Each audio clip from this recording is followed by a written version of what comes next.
嗨，大家好，我是坦平叔。今天是2025年3月12号，这一期咱们继续聊聊恒大清盘，聊聊中国的房地产。我们经常说聊房地产，实际上是要聊中国的经济，因为房地产整个行业上下游，不管怎么说占 GDP 的比重是非常大的，应该是最大的一块。所以说，这房地产直接就关系到 GDP 的一个情况增速，实际上就关系到经济的发展。那最近无论是媒体还是中介都在宣传楼市的小阳春，无论是二手房还是新房，都是止跌回暖，一下让很多人已经搞不清了，是不是房子又涨价了？是不是现在该出手要买了？是不是现在不能卖了？你手上房子再卖在最低价了？等等，现在大家有点乱了。你比如说有媒体报道，这个是南都湾财社，他报道是央企成都溢价70%拿地，成都楼市元和率先回暖。你看这个报道标题你就知道，这回不是杭州了也不是北京上海，是成都。成都率先回暖，说成都楼市元和率先回暖。2025年房地产市场率先爆红的城市不在一线城市，而在新一线城市成都。3月11日，成都出让3宗涉宅地块，3宗地块不仅顺利成交，且溢价率均超30%以上，尤其是位于成都高新区桂溪街道铜牌村地块，19家知名房企竞价130余轮，最终由招商蛇口以溢价率70.43%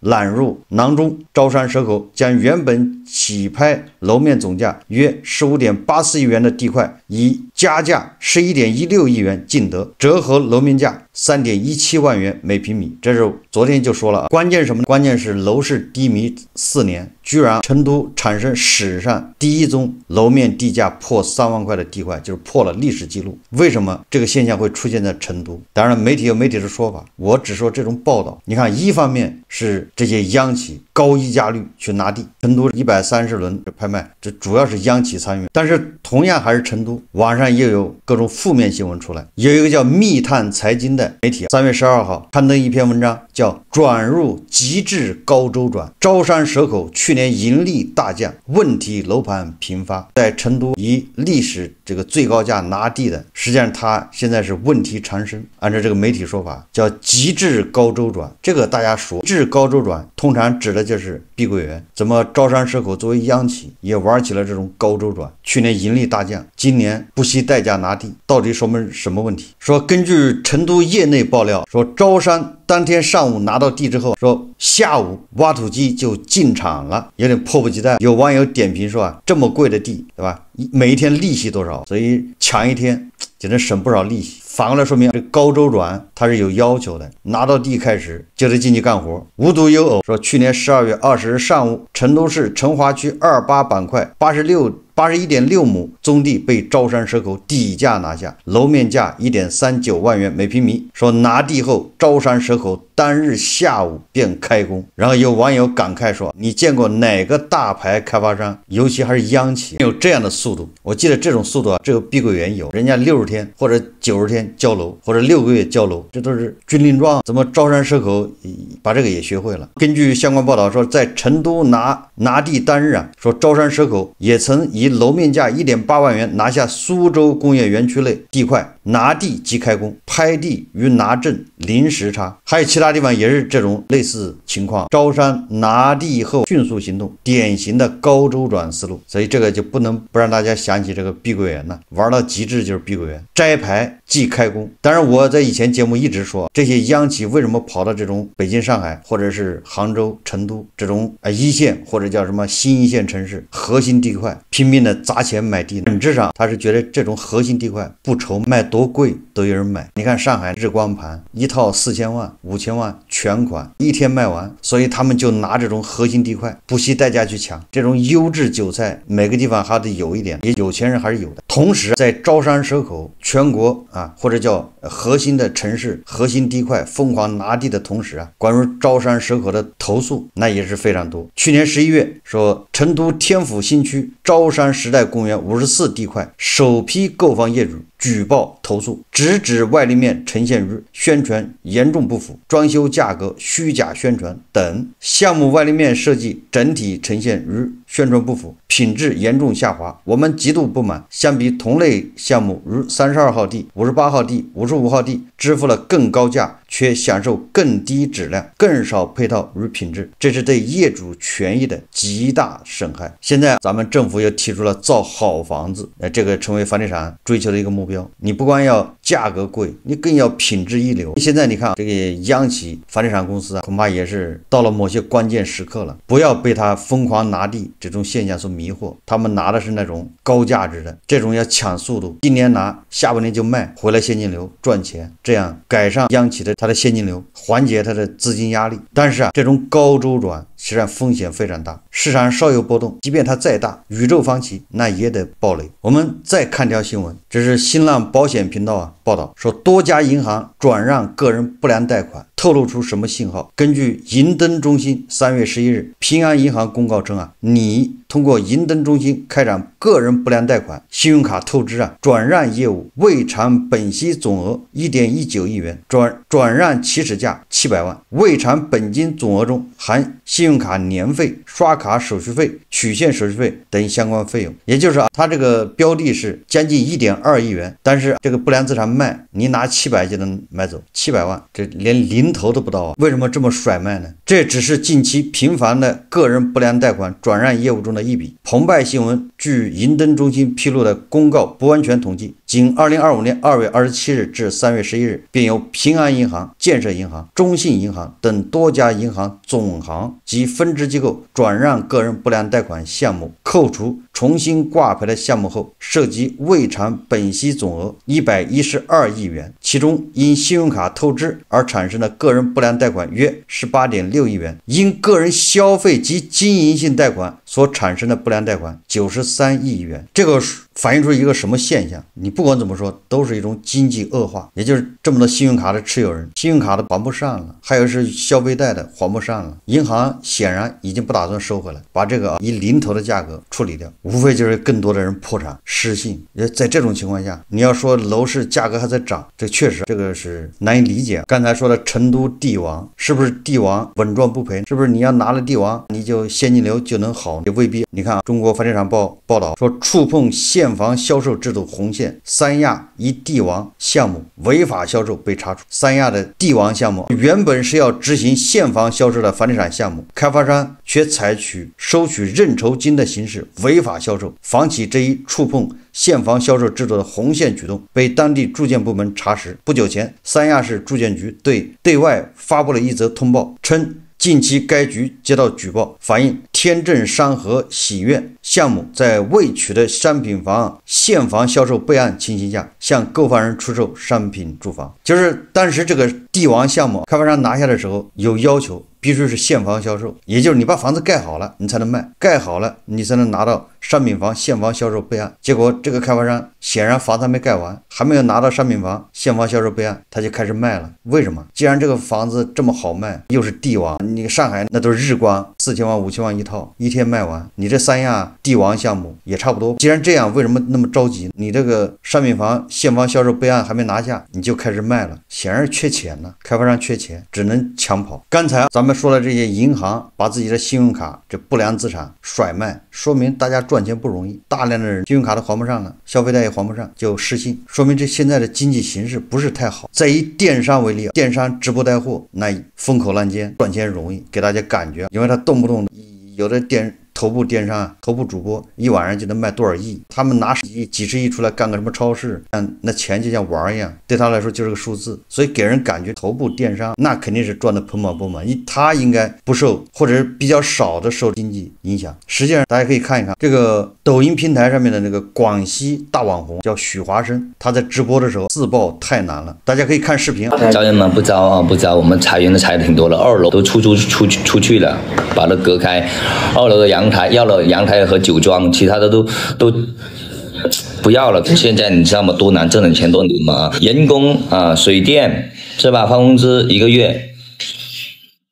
这么多啊，太难了。别说实体难了，我们做电商的也难。也就是你看他直播卖货做电商嘛，他的粉丝2000多万，他的在哭穷卖惨，说自己搞不下去了。你说说什么行业好赚钱，对吧？他有2000万粉丝，咱们老说实体男大家都领略了，都知道了。你们家楼下的那个商铺，这叫城头变换大晚起，2、3个月换一回。这个商场里面没有人，大街上人也很少，非常冷清。也不光是这个什么2线城市啊，就连北京都这样，确实大街上冷清多了。你说实体比较低迷，好像大家都能接受，因为这几年一直这样，连电商都不行了。也就是在这种情况下，我们怎么能相信说房价还要涨？那房价涨的谁买？就买的人到底在哪？就现在这个房价，大家都不想买，都还忍，结果你房价还要涨。那你说谁买？我这里有一个经济学家向松作，他关于房地产的一个视频，大家看一下。我认为房地产投资的黄金时代已经过去了，还指望普遍的炒房投资房地产来赚大钱，这个时代已经过去了。原因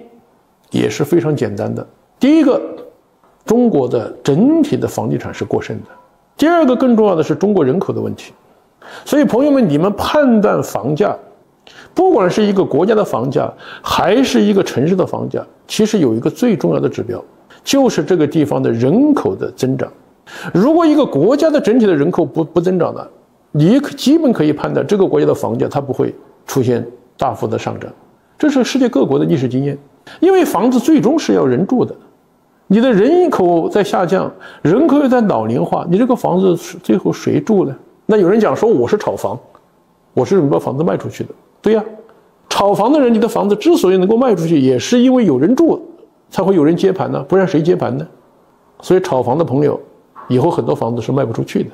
第三个，当然毫无疑问，确实过去这些年，中国的房价涨幅实在是太高，说实话已经透支了。这个黄奇帆先生他有一个很详细的一个算账，从98年、2000年算起，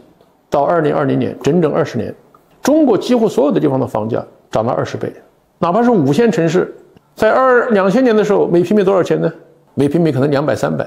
到2020年的时候，很多的县城，包括我老家的一些县城的房价，涨到最差也是6、7千，好一点的都是上万，那不是20倍了，都已经30倍了。所以我认为这个大家对中国的房地产市场有个客观理性的分析，你就会知道，这个狂飙时代已经过去了，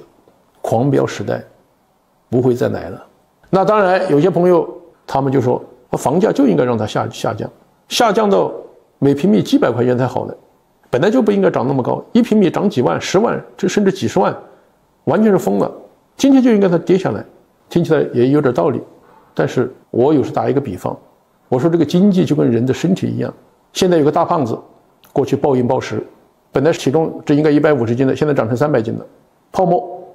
他是应该减肥。但是如果你让他现在一夜之间啪要从300斤回到150斤，这个人就死掉了。房地产的道理也是一样的，让他一夜之间回到20年前的房价几千块钱，可能吗？第一不可能，第二，如果真是回到几千块钱1平米，那这个经济真的会出现灾难性的后果。所以这就是我很理解有些企业家他们这样的说法，但是我并不同意。我认为我们今天为什么要采取措施把房价稳定住？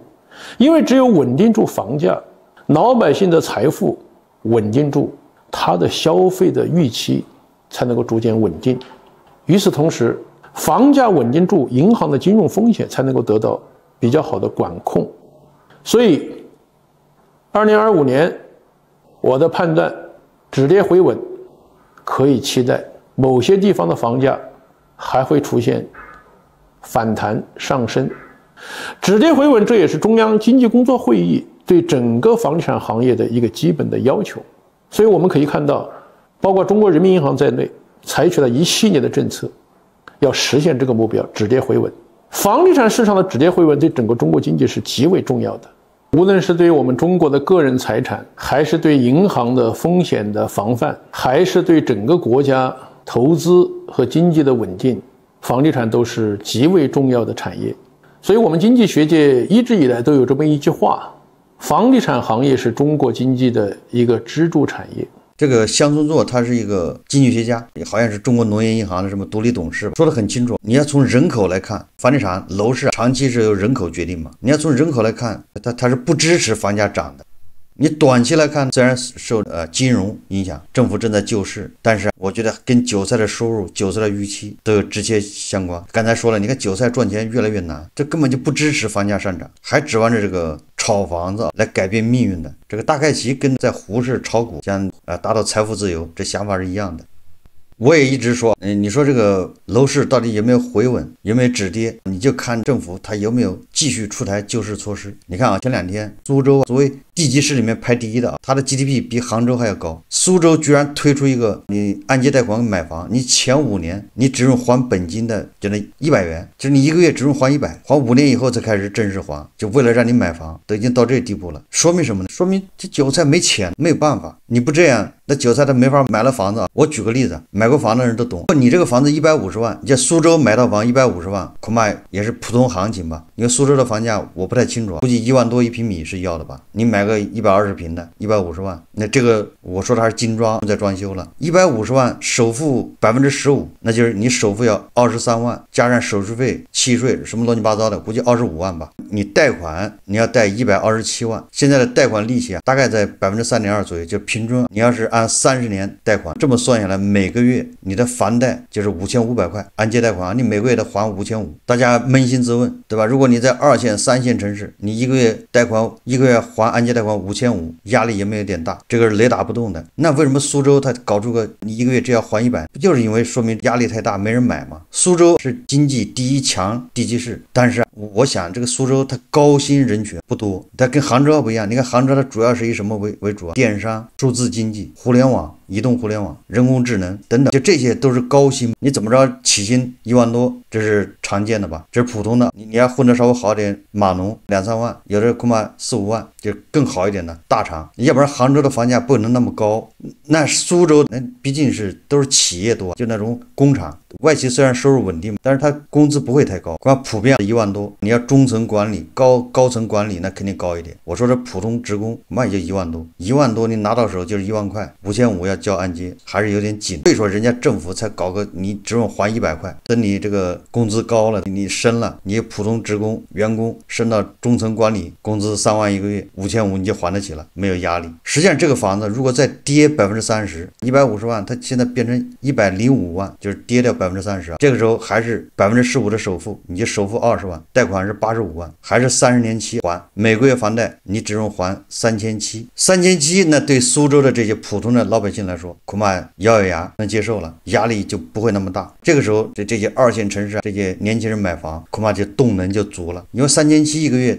他能扛吗？他一个月8-9千一个月，或者1万一个月，他3700交按揭贷款。说这么多什么意思呢？就是在现有的工资水平上，你房价你只能下跌，你跌的越多，买的人就会越多，总有人会心动，因为过了他的压力线，他觉得扛得住了。关于各个地方房价到底多少，实际上我教大家一个算法，这个东西不准确，你只能拿来参考，就是每个地方的房子到底值多少钱，我们搞一个大概的算法，你心里有数。那房子一个是地价、建安成本，包括税、开发商的利润，你的土地的增值税、关于其他的税都在地价里面。因为为什么呢？因为不同的地方那个地价是不一样的，你北京的1亩地和什么小县城1亩地那不是一个概念，所以这个地价是差别最大。建安成本也有差别，你是北京你要建1平米的房子，成本和在一个小县城又不一样，但是差距就没那么大。因为人工成本、其他的成本、运输成本都1线城市都要高一些，但是它没有土地差别那么大。所以我们以县城为例，我们也不要说沿海城市了，发达地方，就说普通的中西部县城，经济一般，也没有什么特色产业，人也不多，像这种县城的房子，地价含税价它就不超过1000一平米，超过1000一平米就贵了。这个建安成本加上装修超不过3000，就建筑成本大概2000吧，装修你不要豪华装修，就是中等的装修，1000一平米差不多就是3000，那也就是这个房子4000块一平米，那开发商还得赚点钱呢，怎么的就是4500，撑死了5000，也就是县城的房子啊，因为县城不大，就不要管它位置了，管它是什么地方的，哪怕是县政府边上的都不能5000，超过5000有水分，达到5000了，你就可以琢磨你是不是刚需房就可以买了，再跌也就这么回事，再跌就是超跌你更可以买。我把这个账给你算死了，大概这个意思啊，你自己去考察，因为这个土地的价格好算，它土地招标挂的时候，你在网上都能查到你那块地成本是多少，加上税到那个楼面价是多少。我认为中西部的县城这1平米不可能超过1000块，超1000块呢都贵了。所以我觉得要到了4000一平米的时候，我觉得也就差不多了。什么叫差不多了？这个价格再往下跌它就难了，那真是割肉，很多人他就不卖，真的割他肉了。2线城市，咱们以郑州为例，对吧？因为郑州它比较大，所以你们也得根据这个位置，对吧？你说核心区那跟什么，对吧？什么新区，那肯定要差一点。我觉得郑州的楼面价，郊区就不能超过2000，就1000多，比县城好不到哪里去。2环内这